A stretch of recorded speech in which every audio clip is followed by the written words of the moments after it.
I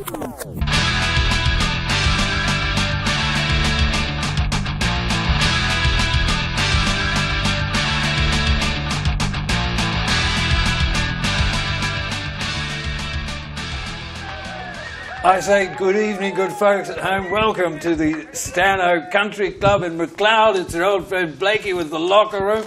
Good to see you all. We have got a very, very big show tonight. Big production again tonight. Very exciting night. Adrenaline is coursing, aroused in ways you wouldn't understand unless you're looking at yourself on Facebook today, which I was, and that was pretty profound in so many ways. We've got to welcome the team, welcome our special guest. He can stay quiet for a moment as we pan out to see our very special friends. Into house, represent, testify. JFOT decided to rejoin us. Johnny? Great to be here. 1 week self-imposed ban. The DRS has cleared me to play this week. And gosh, you know, the first thing that jumps to mind is I'd love to say it's good to see you back, but I can't. And of course, we missed him though, Blakey. We did miss him.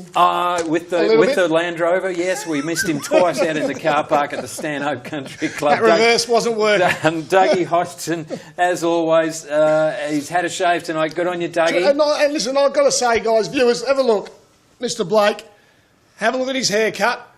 His daughter got on Facebook today and looked, and there was a few comments. And Blake, could you tell me what the comments said, I believe the comment was that we were lucky to have Andy Warhol as the host. So Blake, I felt it was appropriate then to go to their hairdressers and come up with a new look. Somebody that doesn't need a new look. Somebody who is profoundly ageless as far as I'm concerned. Somebody who you would recognise in a crowd if you're a fan of the NSL in the 80s and the 90s. Peter Gus Tsolakis. Pete, thank you. Welcome. How you doing? I did that and I didn't mean to. Thank you. Good to see you, Gus.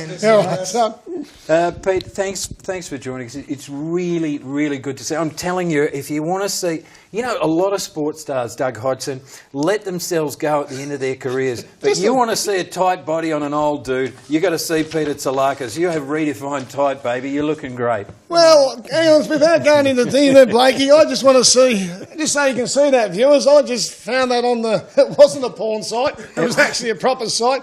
Pedro's looking, Gus is looking quite good. Can you just talk me through that? It would not look out of place on a porn site. That's from a couple of years ago. It's dating sites. Yeah, my daughter took that and have to admit though, buddy, put it on Twitter and whatever and what have you, social media. So I wasn't surprised you found it. I have to admit though, Gus, and I'm going to go back to that picture later on, and we'll go into as we go into the show. But someone who played his career all the way to what 40? How old were you when you retired? 40, 41, yeah. And have a body like that. It's a hat off, guys. 250 National League player, NSL, mate. Contribute to a man who's done very well. And if I just looked a little bit like that, Gus, at the present moment, Blakey, I'd be quite blessed and quite happy. Well, you don't.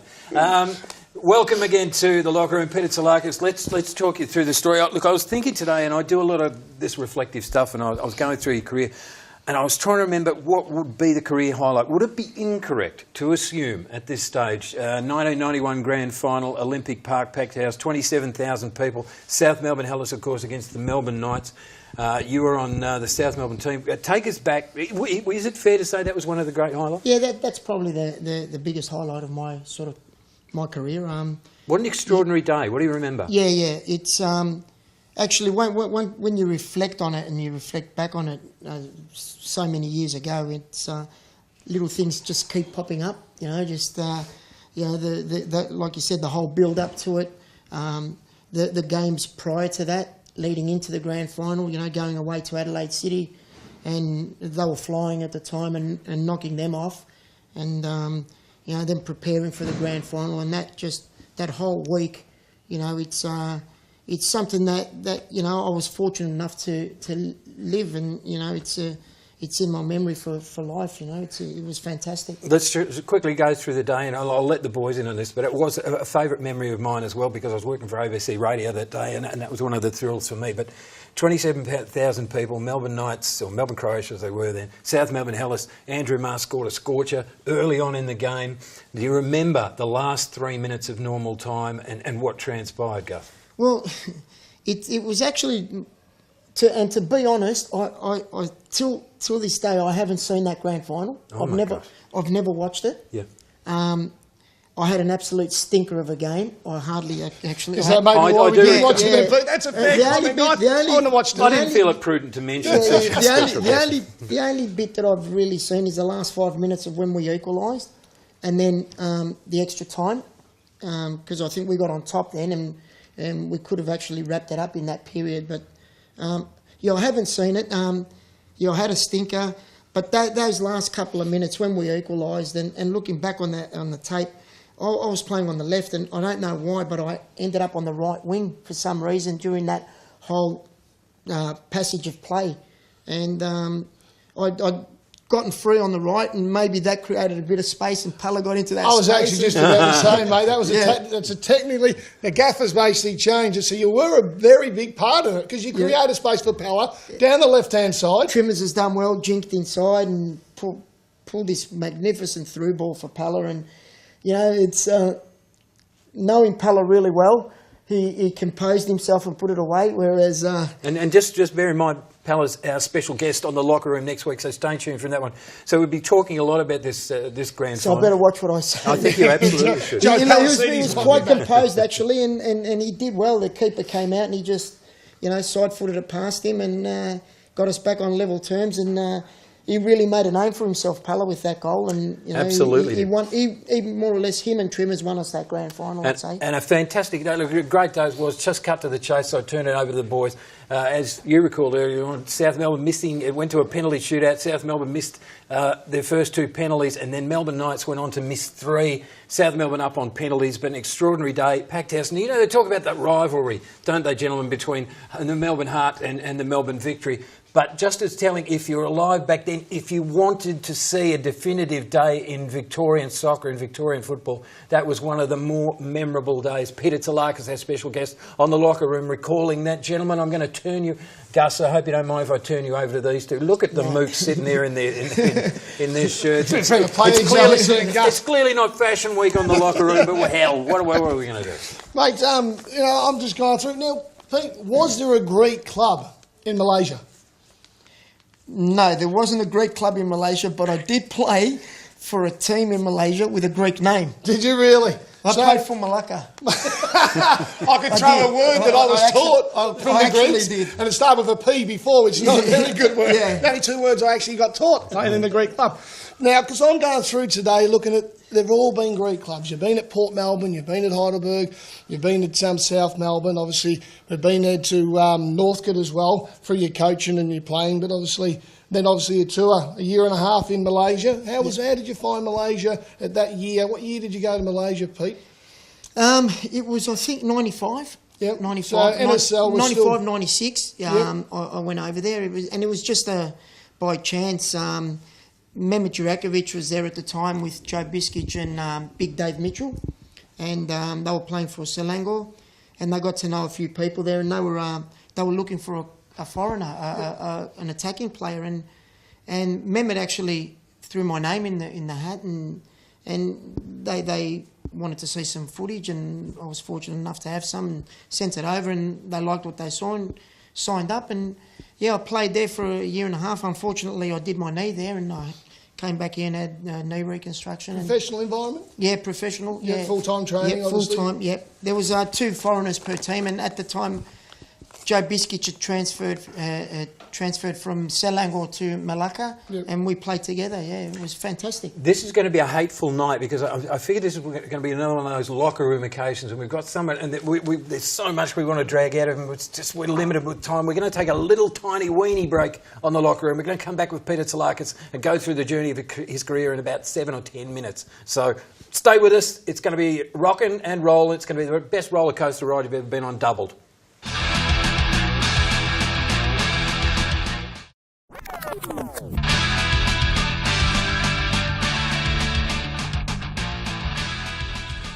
Welcome back to the locker room, good folks at home. We are having a fantastic night here at the Springthorpe Country Club, if you don't mind, in McLeod. Special guest there tonight, the palatial surrounds. It's a big night too because we've got Peter Tsolakis, a great champion of the game. We're so blessed to have him here.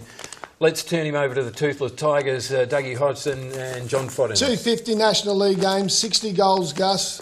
You must have played against some great players. Johnny? I was going to ask Pete, You played with some great names. I mean, you know, Oscar Crino, Paul Triboli. What about players that you played with and against? Name maybe 3 or 4 off the top of your head. If you can. Oh, you know, that side that we had at South Melbourne during that period, that 7 years that I was there were some great players that you know came through there. I mean, Stevie Blair, you know, stalwart of the game, 300 odd games at centre back, never missed a beat. He was fantastic ambassador for the game and for the club. Mickey Peterson, who I played out throughout my whole junior career, Mehmet Jurakovic, even Joe Palacides, who we were talking about earlier. You know, Paul Wade, captain of Australia for so many years. You know, played against so many international players. You know, there's so many and players opposition players that we played against. You know, I remember Ian Wallace coming and playing for Melbourne, Croatia, who at the time from Notts Forest, he was one of the biggest names in England at the time, and you know, like you said, Oscar Crino, Zarko Odjakov, who was a fantastic player. Sydney, Croatia, you know, Graham Arnold, Robbie Slater, Jimmy Patikas, Jim Clark. I have to do this. I have to do this. I'm sorry to do this, but I have to do it. It's one of those things I'm compelled to do. So you're reliving the great days in the NSL, and we still have this odious comparison between the A-League and the NSL. And I would put it to you, I would submit to the jury, Your Honour, that the teams of that era would absolutely, no offence, Melbourne Victory and what's the other one? Melbourne Heart. No offence, these teams would wipe the floor with the current A-League teams.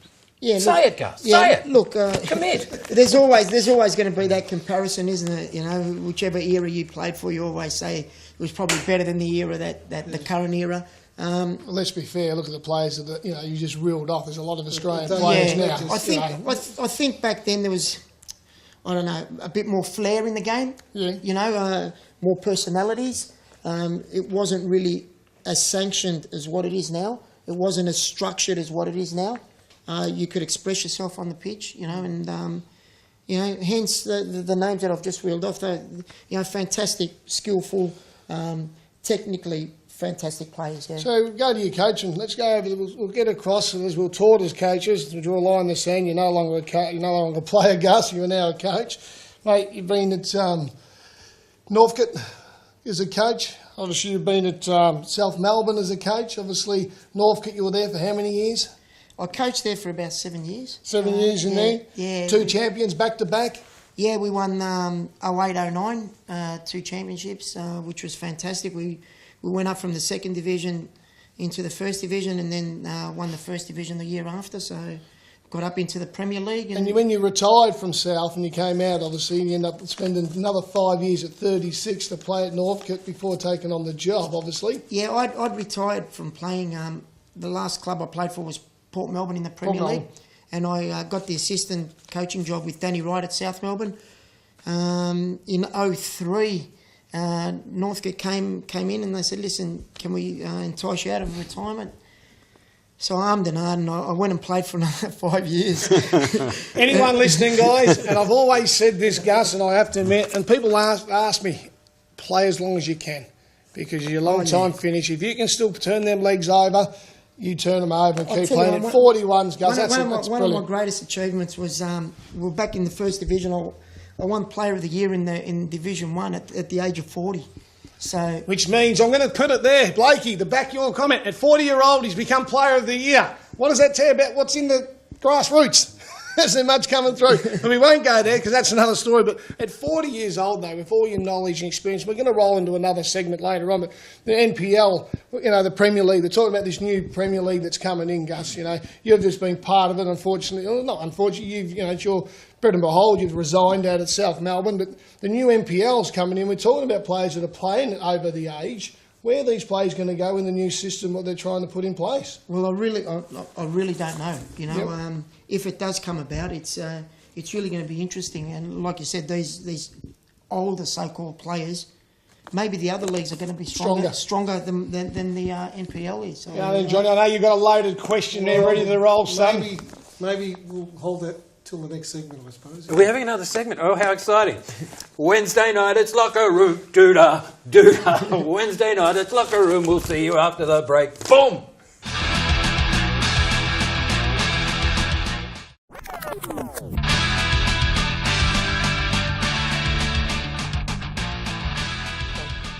Welcome back to the Springthorpe Country Club here in McLeod. It's beautiful out here. We love it. You'll never be in it. You'll never be as important as we are. My name's Greg Blake, or it used to be. Of course, we've got the crew tonight, John Fodinos, Doug Hodgson, and a very, very special guest, the tight-bodied Peter Tsolakis, here on the locker room on this Wednesday night. And don't forget to, look, if you're interested in reminiscing about the glory days of the NSL and even prior to that, don't forget to check out the Locker Room Facebook page. It is absolutely brilliant and getting bigger and bigger all the time. Lots of hits, lots of friends. Not that that means anything, but it is a fantastic look. And Gus, we were just talking about the old days, and you've got lots of footage that you want to share with us, but I was really interested to hear about Tell us a little bit about your mother's input into getting these videos. Yeah, well, back then, you know, the TVs and then the old analogue TVs and so forth. We didn't have the luxury of the digital and the antennas. You know, if a pigeon sat on the antenna, you couldn't hardly see anything. There was a lot of snow on the TV. So, Mum, there's a pigeon on the antenna. Mum's on the roof. move the antenna. Poor Mum. She never did. She never fell. Doing both. Well, so anyway, we're going to roll into a bit of your coaching, Joe. Probably got a loaded question. Fire with double barrels, buddy. Gus, with your coaching, you took over at Northcote, of course, very successful tenure there, and of course went over to South Melbourne, and that lasted about 18 months or so. Yeah. So a lot of rumours flying about, you know, toing and froing with a lot of people saying this happened, that happened. Can you, from your point of view, tell us exactly how it all came about? This sort of rather premature end. Look. Sad note, though, Gus.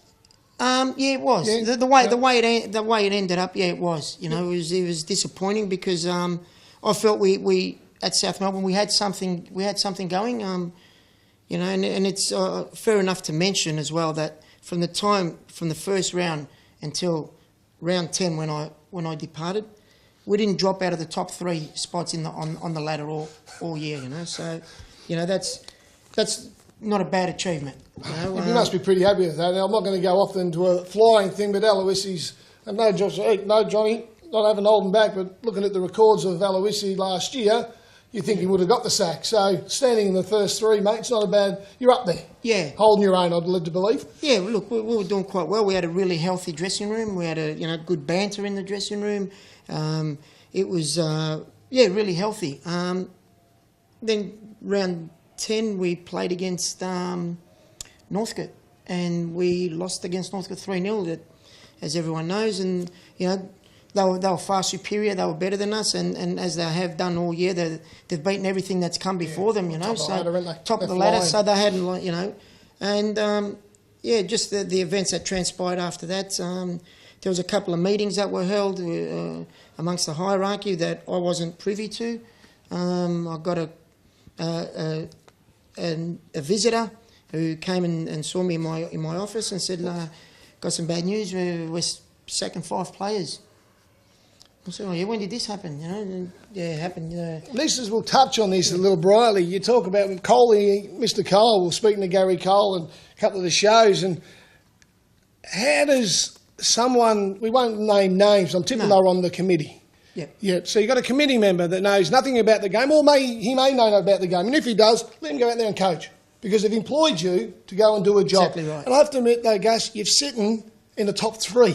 Exactly. That ain't a bad effort, mate. No. You know, I think you can sit here and hold your head up pretty high. So you're sitting in the top 3, but they're letting 5 players go without discussing it with the senior coach. No. And everyone says, did you know that they were going to sack the players? At the end of the day, they told me they were going to sack them. I said no. But I was not in that decision making, and that decision should come from the coach. Well, I hire, I fire. That's what they pay me to do. It's your head. That's your job. And it's a very, very beautiful head too, Gus. You're on the locker room on this Wednesday night. Peter Tsolakis, our guest, along with Dougie HODGSON. We've got to get to Shirt of the Week because you'll see the 2 regular panel members, JFOT and Big Dougie, where, in fact, we might get Shirt of the Week away now. Gus, do you mind? Because we have this special game where Doug brings his little trinkets in and discusses them. But JFOT, you've come adorned as well with a Liverpool top, and normally you dress far more respectfully given the stature of the program and our hosts here at the Springthorpe Country Club. The mighty Reds are coming down under, and I'll be here. So, you know, the game against Victory, although I've got to say, 5 regular Victory players on Socceroos duty, so it could be a real big shellacking next week if Liverpool get fair dinkum. Dougie's Shirt of the Week. This one's that obviously we've got Man U coming here as well. We know Man U's here. So I thought it was only people. This is original, Paul Scholes, Man U. Lucky enough with Dougie's to rub shoulders with Mr. Scholes when he was at Manchester United. He's an Oldham supporter. He's obviously retired now. And this one, as you can see, guys, it's fully signed. Get my little man cans out the way because we're talking about Gus. We're talking about body and Gus and Blake. Magnificent, magnificent top. I've been in the great paddock, all right? So there's the nicely fully on there shine shirt. Beckham's is on there. And I've got a red one as well with this one. So this is a bit of a lucky one close to the heart. How did you score that one, Dougie? This one actually for my darling wife as normal. This one actually Scholesy with Nike. Wife was marketing manager of Nike over in the UK. Played against Man U in the early ages when I went over. There was Butt, Beckham and Scholesy. Kath used to do, he's an Oldham boy, obviously spending 2.5 years at Oldham. Got to speak on different occasions with Paul, mate, and I think he's one of the most brilliant midfielders that's been around the game. And phenomenal. He gets in some great areas as he goes. So this one's got a bit of a soft, gentle dude. Lucky to meet the man, and a great gentleman, a good family man he is as well. Good story, Dougie's Shirt. Just quickly, because the sands of time or the window of opportunity is closing upon our fingers. But Gus, just quickly before we go, the one that I'm interested in, you've just left South Melbourne. Does it not destroy you a little bit, hurt you a little bit, just to see the great clubs like Alexander and South Melbourne Hellas and Melbourne Knights and the great clubs that you were speaking so eloquently about before, falling on what really are some really difficult, testing, hard times? Yeah, definitely. They've all fallen from off the rails, so to speak. You know, South Melbourne that I was accustomed to and played for during that great era, you know, that we were playing in front of crowds of 10,000, 15,000, you know, even more during certain games. You know, now they're only, you know, getting 500, 800, 1,000 if they, you know, if it's a derby match, which is really, really disappointing. Any way back for these clubs, Gus? I don't know. I really don't know. I'd love to say yes, and I deep down I hope they can, but you know, it needs the support and help of everybody. And you know, I think, unfortunately or fortunately for football, Victory and Heart and that might have a stranglehold on the people now, so to speak. Yeah. I've just got to say, as we wind it up from the locker room this week, John Fodinas, you're a gorgeous, gorgeous human being, research guy. Doug HODGSON has some redeeming qualities, and I'll go on to Google this week and find out what they may be. I've made a career about knowing nothing about the game, so how about that? And Peter Tsolakis, my personal hero. The last time I saw Peter Tsolakis was I was actually made the stupid mistake going out jogging, and Gus drove past in his delivery van and stopped and said, "Do you need a lift?" And I said, "Hell yes." And he drove me home, which was sensational. And how bad was he, Gus? He was sweating. And you don't see that often on Mr. Blake. So it has been a fantastic, Gus. As it happens so often, we have these great players from the past and great people that we love to catch up with, and I've missed enormously over the journey. It's so good to have you. We could probably spend another hour and a half, but we don't have the budget for it, and everybody else has gone home now, so we're stuck here by ourselves. But thank you again to the Springthorpe Country Club. What ho, tally ho. Gus, you're a great man. Thank you so much for joining us. Thanks very much. Thanks for having me. Gus. And we will catch you on the locker room next week. Testify.